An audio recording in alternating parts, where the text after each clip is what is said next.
Have you ever sat in a doctor's office and completely forgotten how to describe what was wrong with you? Today we're going to teach you exactly what to say, from making the appointment to asking about your prescription. This is the English that could actually help you one day. Welcome to Learn English. I'm William, and I'm here with Sarah. Today's episode is about one of the most important real-life situations you'll ever face in English, going to the doctor. That's right, William. We're at AB1 level today, which means we'll use everyday vocabulary with some medical terms mixed in. By the end of this episode, you'll be able to describe your symptoms clearly, understand what the doctor is telling you, and ask the right questions. We have two conversations for you. In the first one, I play a patient going to the clinic with chest pain. Sarah plays the doctor. Then in the second conversation, we talk about the diagnosis and treatment options. Let's get started. Good morning. I'm Dr. Chen. Please come in and have a seat. What brings you in today? Good morning, doctor. I've been having some chest pain for the past few days. It's not constant, but it comes and goes, and I'm a bit worried about it. I see. Can you describe the pain a little more? Is it sharp, like a stabbing sensation, or more of a dull ache? It's more of a pressure, actually. Like something is pressing on my chest. And sometimes I also get shortness of breath when I climb the stairs. Okay. And how long does each episode last? Just a few seconds or longer? Maybe 2 or 3 minutes each time. It usually gets better when I sit down and rest. I also noticed that stress seems to make it worse. Have you had any other symptoms? For example, dizziness, nausea, or pain that spreads to your arm or jaw? Not really. No dizziness. But once, last week, my left arm felt a little heavy. I wasn't sure if that was related. That's definitely something we need to look into. I'm going to check your blood pressure and do an EKG. Do you have any pre-existing conditions, anything like high blood pressure, diabetes, or a history of heart disease in your family? My father had high blood pressure, and I've been told my cholesterol is a little high. I'm also under a lot of stress at work lately. Thank you for telling me that. Those are important details. Let me do a quick examination and we'll go from there. Can you please remove your jacket and roll up your sleeve? Of course. Should I be worried, doctor? I mean, is this something serious? I don't want to jump to conclusions before we have more information. But you are right to come in. Chest pain with those symptoms should always be checked. Let's see what the tests show and then we'll talk. Great conversation. Now let's break down some of the key medical vocabulary you just heard.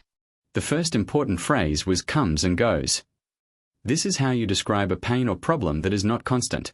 It appears, then disappears, then comes back. For example, the pain comes and goes, especially after eating. Next, shortness of breath. This means difficulty breathing, the feeling that you cannot get enough air. In a medical context, you might say, I've been experiencing shortness of breath when I exercise. We also heard pre-existing conditions.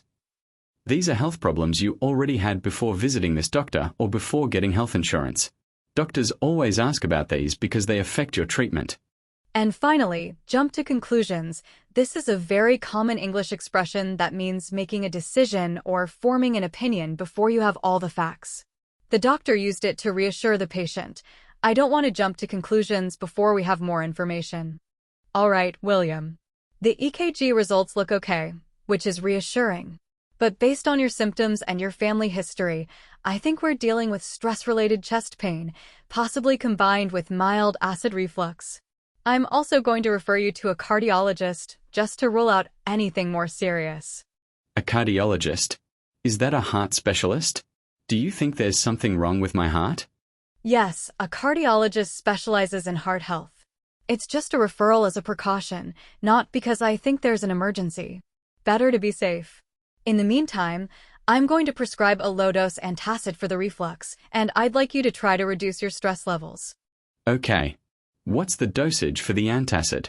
And are there any side effects I should know about? Take 1 tablet after each meal, so 3 times a day. Side effects are minimal at this dose.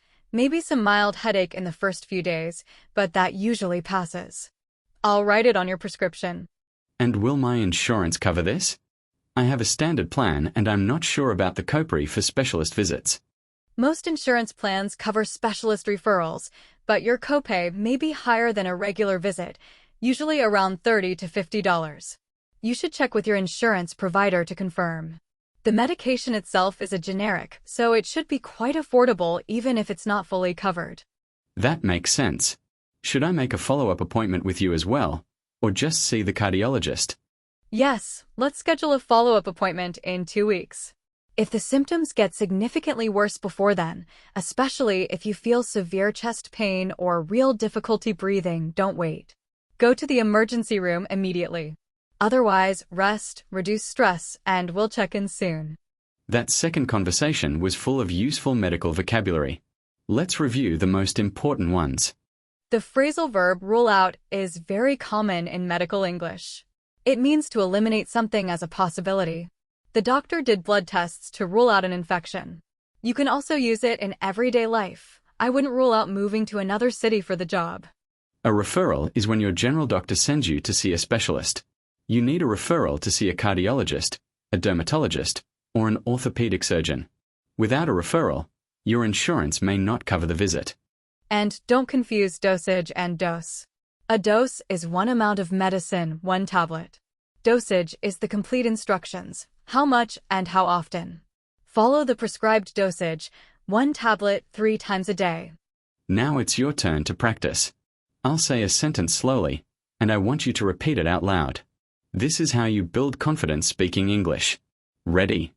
I've been having chest pain that comes and goes for the past few days. I also get shortness of breath when I climb the stairs. Are there any side effects I should know about? Should I make a follow-up appointment or just see the specialist? Excellent work. These phrases will help you communicate clearly with any doctor. Keep practicing until they feel natural. Time for a quick quiz. Let's see how much you remember from today's conversations. I'll ask the questions and William will give the answers. Question 1. How did William describe his chest pain in the first conversation? He described it as a pressure, like something pressing on his chest. And he said it comes and goes, lasting about 2 to 3 minutes each time. Question 2. What is a referral, and why did the doctor give William one? A referral is when a doctor sends you to see a specialist. The doctor gave William a referral to a cardiologist, a heart specialist, just as a precaution, to rule out anything more serious. Question 3. What is a copay, and what did the doctor say about it? A copay is a fixed amount you pay for a medical visit when you have insurance. The doctor said that specialist visits usually have a higher copay, around $30 to $50, and William should check with his insurance provider to confirm. And that's a wrap for English 080. You now have the vocabulary to handle a real doctor's visit in English, from describing your symptoms to asking about your prescription and follow-up care. If this episode helped you, please subscribe and leave us a comment telling us which phrase you found most useful. We post new episodes every week, and we'd love to have you back. Take care of your health and your English.